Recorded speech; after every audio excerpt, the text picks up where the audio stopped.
we got some potential Marvin Bagley news that should segue us into having to talk about some difficult decisions the Detroit Pistons are going to have to make this upcoming summer. Stay tuned on today's episode of the Locked On Pistons podcast.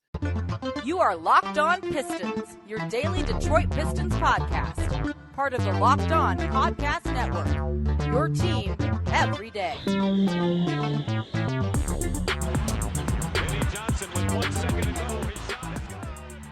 What's the deal? Welcome back to another episode of the Locked On Pistons podcast. Per usual, I am your host, Kuka Hill. You can find me over on Twitter at Kuka Hill. I want to thank you guys for making Locked On Pistons your first listen of every single day. We are free and available on all your podcast platforms. And if you haven't already, head to our YouTube channel at Locked On Pistons. Hit that subscribe button. We are on our way to 3,000 subscribers, continuing to show Locked On. We're the best and fastest growing fan base at the Locked On Network. So again, head to the Locked On Pistons YouTube channel. Hit that subscribe button. It's the best way to support the podcast. I want to apologize a little bit for you guys who listen to this on the podcast platforms instead of just YouTube, because yesterday I had it at the finalized screen, and I guess I fell asleep without clicking publish, so the podcast didn't get published until a little bit later on to the day. So I had it done. I must have a brain fart. I don't know how that happened. So I apologize for that. Really do. But hey, you guys got 2 episodes to listen to today now. If you guys missed yesterday's about Saddiq Bey, which I encourage all of you guys to listen to. I really enjoyed recording that one, telling the story of Saddiq Bey's second season. I suggest all you guys check it out if you didn't get to yesterday. Okay, so we got some potential Marvin Bagley news that has come out over the last, around 40 or 24 hours.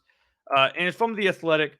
And it's that the Pistons are eyeing to try to get a contract done with Marvin Bagley. And it was rumored to be a 3-year contract that Troy Weaver will be looking forward to trying to get done with Marvin Bagley. So I don't really want to talk about whether Marvin Bagley deserves it or whether Marvin Bagley should be back with the Pistons, because I feel like all of us in the Pistons community are on the same page. We'd like to have Marvin Bagley back. He's an excellent fit with the Pistons. The Pistons want him back. He wants to play with the Pistons.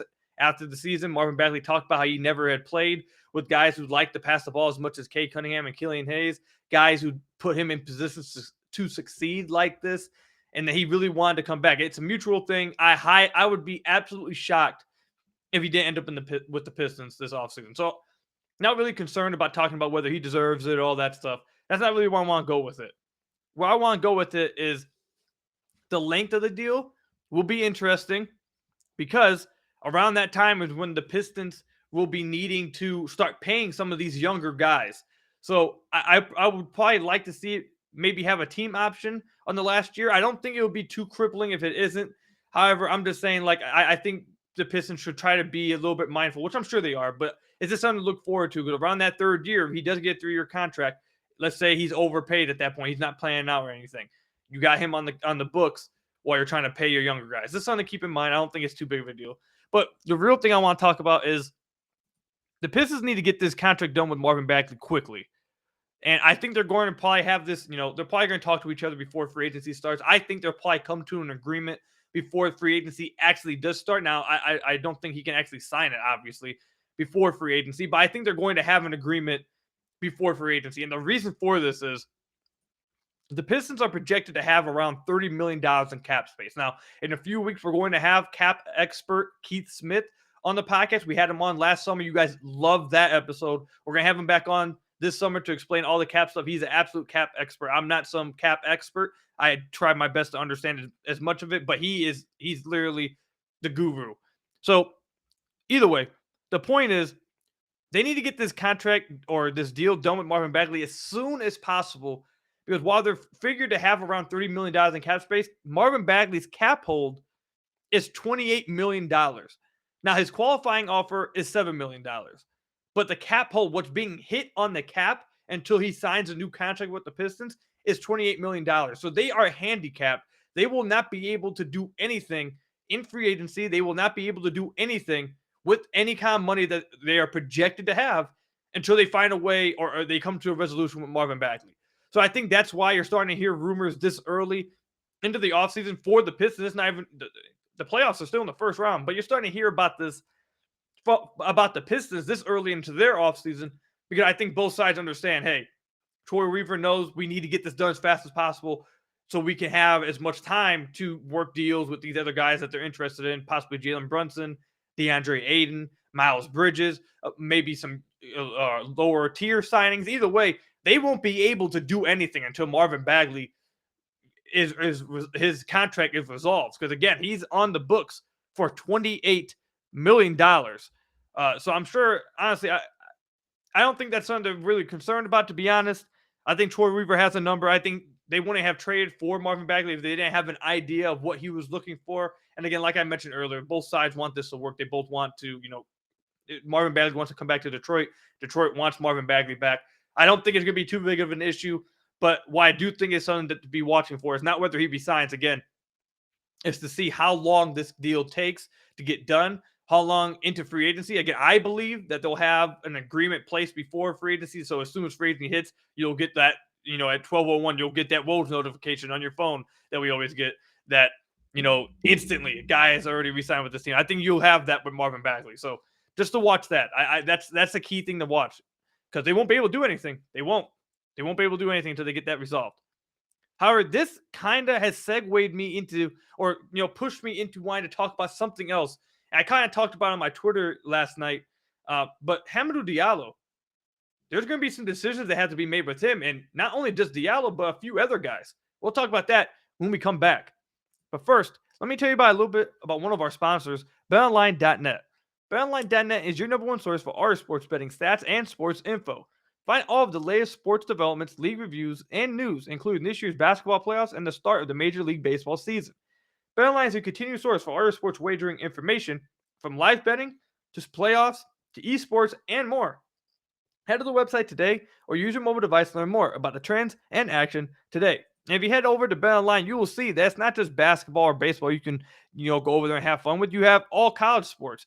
You have boxing, football, golf, hockey, horse racing, martial arts, soccer, and tennis. And if you look at the potential, or not the potential, but the upcoming games in the playoffs, you can look at the Phoenix Suns versus the New Orleans Pelicans in a 3-2 series. They got the Phoenix Suns favored in this game, minus 135. I will take the Phoenix Suns this game. I think they close out New Orleans, so I will take the money line, Phoenix Suns minus 135. That's what I would suggest for you guys to do. But that's the kind of stuff you can do over at BetOnline.net. So, BetOnline, make sure you guys go check it out. Head to the website today and use your mobile device to learn more about their trends in action today. BetOnline, where the game starts. So I want to thank you guys again for making Locked On Pistons your first listen of every single day. We're free and available on all your podcast platforms. And if you have not already, head to the YouTube channel at Locked On Pistons. Hit that subscribe button. It's the best way to support the podcast. We're on our road to 3,000 subscribers, continuing to show Locked On with the best and fastest growing fan base at the Locked On Network. So again, I'd really appreciate it if you guys went over to the Locked On Pistons YouTube channel and hit that subscribe button. But Marvin Bagley's whole conversation, the whole talk about his contract and what's going to happen in free agency, that kind of took me somewhere else. For initially, I thought about the Marvin Bagley thing, thought about the potential money he'll get. Like, I don't think that's really too big of a deal, but I think it's going to be around $8.5 million a year. I think that's where I'm at right now. It could be a little bit higher, a little bit lower. I don't think it'll be too crazy or far off from that number right there. But after that, I went into a different direction, and the Pistons are going to have to make a decision about Hamidou Diallo. And this is why. The Pistons have a team option on Hamidou Diallo at $5.2 million for this upcoming season in free agency. Now, I think, just my opinion, I would decline this option for a couple reasons. One, I'm a little bit low on Hamidou Diallo. Listen, Hamidou Diallo, this is the best way I can describe him. I described him this way throughout the season on multiple occasions. He is quite literally just a ball of fire that you have to, if you don't let him just, out the, what's the best term? Let him out the cage, like the ball of fire out the cage. If you don't open the Pandora's box, whatever, just let him go crazy all over the place, you're not going to get anything out of him. And the problem with that comes with a player like Hamidou Diallo is either that kind of energy and that kind of just randomness and chaotic kind of stuff is either great or it's really bad. There's no in between. Either he's really helping you and it sets the tone for your team and change the outcome of the game for a good way, or it will change the outcome of the game for a bad way. Hamidou Diallo struggled mightily to do anything really in the half court. He was really good in transition, fast break, random miscellaneous kind of scoring off loose balls, constantly being around loose balls, getting random steal. He led the league in steals coming off the bench for a good few months there. He's good at getting like I said, just random buckets, making random plays. And when he's hitting on all cylinders like that, he's constantly making random plays all over the place. You're like, oh God, this dude's really making impact on the game. The problem is that when the game slows down and teams aren't making stupid mistakes and teams aren't allowing a ball of fire to just range all over the floor and cause havoc all over the place, now you have to play a slower kind of basketball. Now you have to play in the half court, not only offensively and defensively. And he's just not that. He struggles in that area. He's not a very good shooter at all. He shot 24% from deep this season for the Pistons. I know people are trying to make a little bit of noise about him shooting from the mid range. That was decent during that stretch where everyone was just like gone. But he's not a very good mid range shooter. He shot 39% from 10 to 16 feet, 36% from 16 to 3-point range. And to be honest, anytime Hamidou Diallo is pulling up for a mid range, the opposing team is thanking their lucky stars that the Pistons basically they believe the Pistons basically wasted possession anytime that happened. So he can't really space the floor, and he's not really with a more creative offensive system. Maybe you could try use him like at the dunker spot. You can use him backdoor cutting from the baseline, coming down. There's creative ways you could try to use him, but overall, so far what we've seen in Dwayne Casey's system is Hamidou Diallo just struggles in the half court to really do anything in the offensively. So it's tough. It's tough to see him fit there. Defensively, we talked about throughout the whole season that he was one of the worst off-ball defenders I've ever seen in my life. Now, at the point of attack, he's on and off at the point of attack. Sometimes he can be really on, sometimes he's really off. He knows how to utilize his strength sometimes, his length, his athleticism to kind of contest shots and block shots sometimes on pull-ups. But also he has a tendency of gambling too much and then getting blown by. So his point of attack stuff, wishy-washy. Off ball, he's completely awful. It's one of the worst off ball defenders I've ever seen. No joke. If you watch the Pistons this year and you paid attention, you know this. Off ball, he's absolutely liability defensively. So if you're talking about a guy who's struggles in the half court offensively, really not that good defensively off ball, except when he's taking gambles. When he, again, like I said, when he's hitting on all cylinders in the havoc and chaos that he causes of hitting on all cylinders, then it's fine because now he's getting steals in the passing lane. These little gambles he takes on defense, they paying off. He's getting layups in transition. He's getting dunks and all that kind of stuff. When that's working, it's fine, but that's not going to work all the time. It works once every few games. So a guy like Hamidou Diallo, I believe, shouldn't be a mainstay in your rotation. He's a guy you throw in there when you need a change of pace, when you need like a jump start, you need like a toned set. He can come in and do that because again, he's just a ball of fire. That's the best way I can do it. He's wild. He just goes out there. He's bumping off everybody. He's wild. It's the best way I can put it. However, when you're trying to win games, which I think the Pistons are going to try to win some games next year. I'm not expecting them to be like a championship contender. I'm not expecting them to try like contend for the Eastern Conference Finals or some crazy stuff like that. But I expect them to try actually win games and be competent. I expect them to try push for the play-in and possibly make the play-in. I just don't see a pathway to Hamidou Diallo being a part of the rotation. And for me, another thing is if he's not a clear part of the rotation, we saw last year what will happen or what can happen when he's not a mainstay of the rotation. We saw the blow up between him and Dwayne Casey on the sideline. We saw Troy Weaver come down from his stands and have to pull him to the locker room and tell him, hey, chill out. You ain't doing that kind of thing. Like we saw that happen. And we saw Hamidou Diallo for weeks liking tweets on Twitter talking about, hey, just trade him. If you're not going to play him, trade him. Why do you give him from OKC? All that kind of stuff. I understand that maybe the conversation with Dwayne Casey helped, or maybe he bought in a little bit more and all that stuff. But the real reason why none of that ended up like coming back up is because he started playing minutes. They started putting him in the rotation. Now, I'm not saying that I'm not trying to say he's a cancer or something, or that I believe he's absolutely going to be a locker room problem if he isn't part of the mainstay of the rotation next year. What I am saying is that we've seen it happen before for a guy that will probably be like the 10th, 11th guy in your rotation, I believe, maybe at the most 9th. Do you really want that? Like, was that what you want at the 9th, 10th, 11th spot in your rotation? A guy that, again, I'm not saying he will be a problem. I'm not saying he's some cancer or anything, but he has blown up before in the past and made an issue when he wasn't part of the rotation. With the 10th spot, is that really what you want to invest in? Basically is what I'm saying. So he has a lot of question marks with his play. I question that. And again, the major part is I just don't see a pathway to him getting consistent minutes. You have Killian and Cade at the guard spots, basically, whether you point guard, backup point guard, or Killian ends up starting at shooting guard again if he makes some big improvements. But then you got the upcoming draft pick, which will probably either fill in the spot at shooting guard or power forward, one of those two spots. You got Sadiq and Jeremy, who are currently on the team, and Jeremy's probably going to fetch someone back in a trade. So then you got that. You got Kelly Olynyk and Stu at center, or even possibly a draft pick or a signing in free agency. Then you got Livers coming off the bench. You got another player who we'll talk about a little bit later in Frank Jackson. You got Corey Joseph coming back, who, if Killian starts at shooting guard, will be this backup point guard. But if Killian's a backup point guard, I could see Kojo playing backup shooting guard again and giving some balance.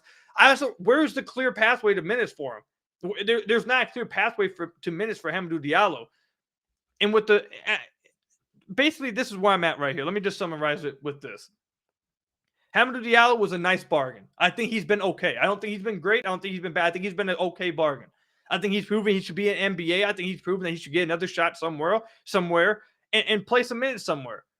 However, at $5.2 million, I'm okay with declining that and then rotating the same type of guy at the end of your rotation like that. That's what I think the Pistons should be doing. Look, I saw someone tweet it, and it's like the Pistons should be rotating these type of players until they find their Jose Alvarado. Like, just keep rotating between young guys to give them chances, the guys you believe that have the potential to be a rotational player. Just keep doing it until you find that right piece. Now, could Hamidou Diallo be a rotation player in the NBA somewhere? Yeah, probably somewhere, maybe.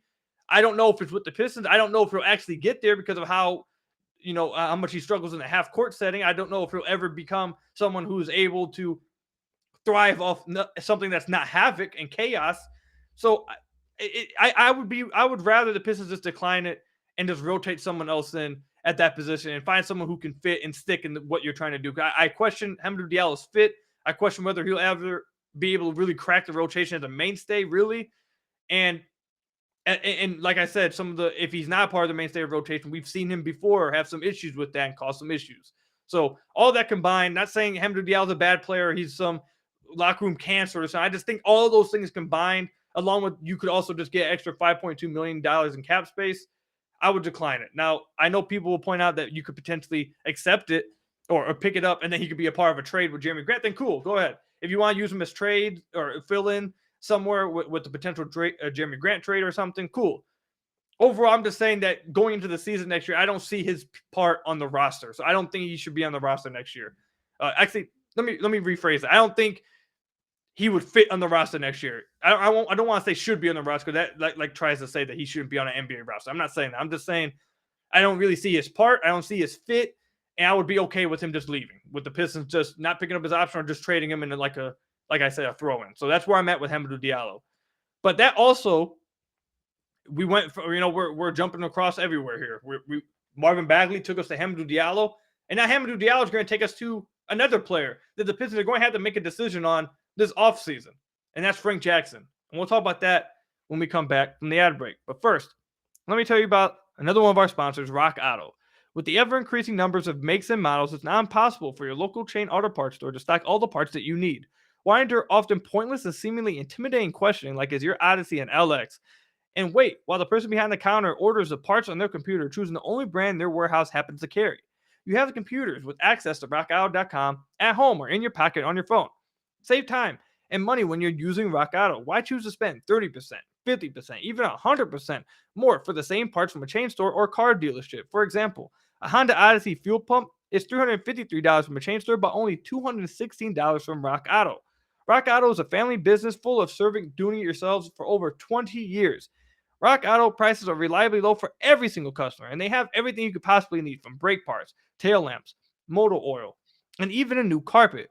Go explore their easy-to-use website today to find the solution to your auto part needs. So again, go to rockauto.com right now and see all the parts available for your car or truck. Make sure you write Locked On in their How Did You Hear About Us box so they know that we sent you.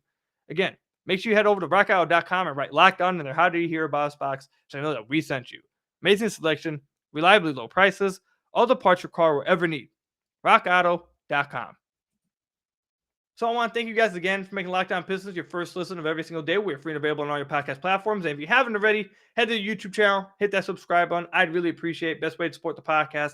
You guys get all the jazz. I'd really appreciate it again. But yeah, like I said, we're jumping from Marvin Bagley to Hamidou Diallo, and now we're jumping to Frank Jackson. And I think the decision here with Frank Jackson, in my opinion, is going to come down between Hamidou Diallo and Frank Jackson. I think they have to choose between one of them because there's no way they're going to be able to have minutes for both of these guys. It's just not going to.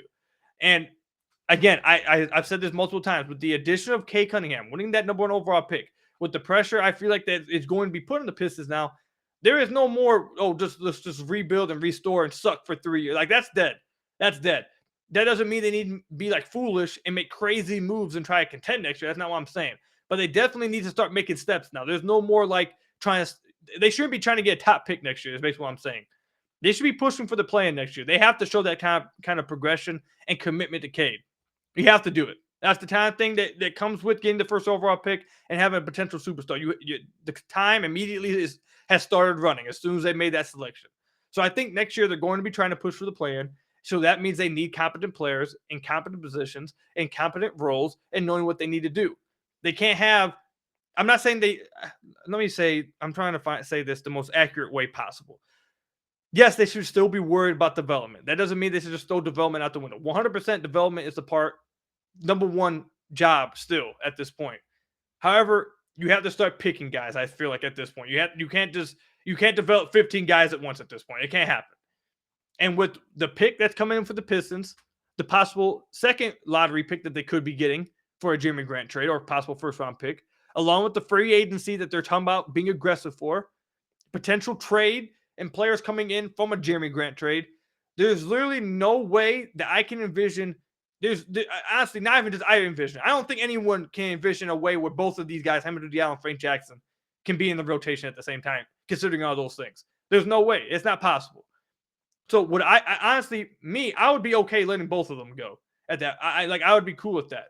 If they let both of them go, I'd be cool. I wouldn't be mad. I wouldn't be just excited or anything, but I would be cool. I'm not like pushing for it. I'm not saying, hey, get them out of here. We don't like them. No, I'm just saying if they got rid of both of them, I think it would be okay. I think that'd be cool. I think it would be a fine idea because you're just not going to have room for both of them. And like I said about Hamidou Diallo, you pretty much know what these guys are. You can just keep rotating new guys in until you get that right fit that you want. Now, do one of these guys are one of these guys a right fit in Troy Weaver's eyes and Dwayne Casey's eyes? I don't think so, but maybe they are in their eyes. But I would keep rotating until you find like I said, one of you guys tweeted at me, you're Jose Alvarado, a guy that you can, we found a guy, this is a diamond in the rough, let's offer him a 4-year contract, and now he's a key piece off the bench for us. He's playing really well for the Pelicans in the playoffs, and he signed a 4-year, he's getting paid like $2 million or something. Like, they got him an absolute bargain. I don't know why he accepted that deal either way, but point of the matter is they found that guy and was able to secure him long-term, and he's going to be a key piece of the rotation for a long time. I don't think either Frank Jackson or Hamidou Diallo have proven that they're going to be a key part of the rotations at this point. So I'm cool with just rotating another one. However, I love how one of you guys said, you guys started to troll me, and it is what it is, but you guys said, let's play a drinking game. Every time Q says, however, drink. Now listen, man. That's funny. It's funny. But let's chill on me a little bit. All right, let's chill. Let's pump the brakes a little bit. It's funny, though. I'll give you credit. It was funny. Either way, the Pistons, I think, are going to have to choose between Hamidou Diallo and Frank Jackson. And if I had to pick between one of them, I think it has to be Frank Jackson. Frank Jackson, I feel like, is the one between the two that have proven that he could be on an NBA rotation right now. He's the one that's proven that if you had to look in the crystal ball and see, okay, which player do you see turning into an NBA rotational player? And you look at the way they play and the type of player they are. Who do you think, which archetype do you see being an NBA player? An NBA rotational, consistent rotational player? Is it the guy who struggles in the half court and feeds off of havoc and craziness? Or is it the guy who is a reliable outside shooter, is an inconsistent scorer but can score the ball and tries hard on both ends, but is a good outside shooter and will space the floor out for you? Which one is the one? Which archetype is the one that can be a mainstay in your rotation if you need him? I think it's Frank Jackson. Now, I don't think Frank Jackson's great. I think Frank Jackson's somewhat disappointed this past season. I think he was very inconsistent. You can point to, inconsistency with injuries. Obviously, he had some injuries happen. You can point to, when the whole team basically got COVID, and you can point to a bunch of things for why he was so inconsistent this year. But I think I think he disappointed a ton this year. He shot 30% from deep this year after shooting 40% last year with the Pistons. So And he had stretches where he would shoot like 42% over like 3 weeks, and then he'd go rocket back down. So he was very inconsistent. However, just the archetype, I said it again, damn it. The archetype between Frank Jackson and Hamidou Diallo, I think I would rather bet on Frank Jackson being able to mainstay in a rotation, because at least he tries hard on defense. His size is going to hold him back from really being an adequate, great, good defender, but he doesn't make multiple mistakes off ball. He talks. He's going to move around. He tries hard on both ends. So you can get away with the guy on defense that's trying hard. If his size limits him a little bit, okay, but you can get away if he's trying hard and making rotations, being in the right place. That's not the case with Hamidou Diallo. He's just really bad off ball. It is what it is. So, like I said, I would be cool moving both of them, just letting them both go. But if you have to pick between the two, I think Frank Jackson is the move right now. That's where I'm picking Frank Jackson on Hamidou Diallo. And again, I'm not a huge fan of either of them. But if I had to pick between the two, and the Pistons had to pick up one of their options, which, by the way, I probably should have mentioned that. I completely didn't say that. Let you guys know that Frank Jackson is on a team option as well, $3.1 million. So he's cheaper than Hamidou Diallo. I think he's better than Hamidou Diallo at this point, or actually maybe not. They're basically in the same tier. I think you can live with Frank Jackson a little bit more, though. Like, you can at least live with him a little bit more in the rotation if he has to play. Hamidou Diallo is just really, again, just so reliant on craziness that I can't really see him being a mainstay in an NBA rotation for a team trying to win. So that's where I'm at. You guys got to let me know what you guys think about this in the comment section down below. What do you guys think about Marvin Bagley? How much do you think he's going to get paid? Do you guys think that Hamidou Diallo should have his option picked up, or should they let him go and use that $5 million on something else more important? Do you guys think if they have to pick between Hamidou Diallo and Frank Jackson, who are you guys picking? Let me know in the comment section down below, or tweet at me over at Kuka Hill you guys' answer. I would really appreciate it. I like interacting with you guys. I'd love to hear what you guys' thoughts are. But I'd like to thank you guys for making Locked On Pistons your first listen of every single day, making it your first listen of today. Again, make sure you guys check out Locked On NBA. Make that your second listen of every single day, from the first jump ball of the play-in tournament to the last possession of the finals. Locked On experts taking you deep inside the playoffs with inside analysis affecting all 30 teams. Thank you guys for listening today. Make sure you guys hit that subscribe button over at the YouTube channel, Locked On Pistons. Appreciate you guys listening. And until next time, I'll see you guys later. Peace out, everybody, and stay safe.